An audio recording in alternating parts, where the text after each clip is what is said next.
خوږو لیدونکو نن درته د واده په اړه جالب مطلب لرم. امید لرم ویډیو را سره تر پایه وګورئ.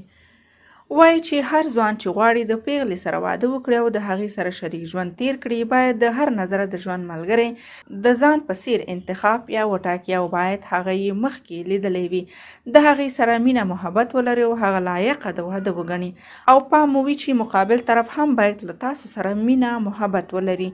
دوه طرفه مینه محبت باید موجود وي. دا خبره پر ځای ده چې ښځه باید ښایسته او مینه ناکه وي، خو نر پرته د ښځې د ښایست باید د نجلۍ کورنۍ، پاک لمني اخلاق او د کور د کارونو کړل چې ښځه یې باید په ډېرې خوښۍ خوشحالۍ سره وکړي هم په نظر کې ونیسي.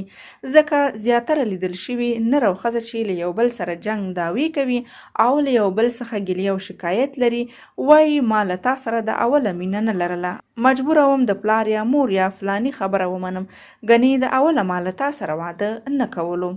دغسې خلک به څومره سست، تنبل او نالایقه وي چې ونشي کړی د ګډ ژوند ملګري په خپله خوښه وټاکي او د خپل ځان تصمیم په خپله ونیسي. کوښښ وکړئ د آینده ژوند ملګري په خپله خوښه وټاکئ.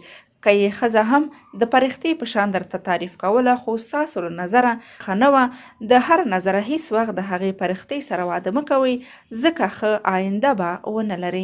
هیڅ وخت د مور پلار یا نورو خلکو په خوښه واده مه کوئ، ځکه دا تاسو یې چې د ملګري سره مو شریک یا ګډ ژوند تیروي، نه ستاسو پلار یا مور یا نور کسان. ځکه واده د ټول عمر خبره ده، یوه یا دوه ورځې نه دي، نه داسې شی دی چې بدل شي یا خرڅ شي. نو واده موقتي نه دی چې هغه شوخي وګڼو. امکان لري چې په یو غلط انتخاب یا ټاکنه ټول عمر په پښیمانۍ ترسره کړئ او په ژوند کې درته مشکلات راشي. یوه لحظه بې ځایه هوس تیرونه ټول عمر پښیماني لري.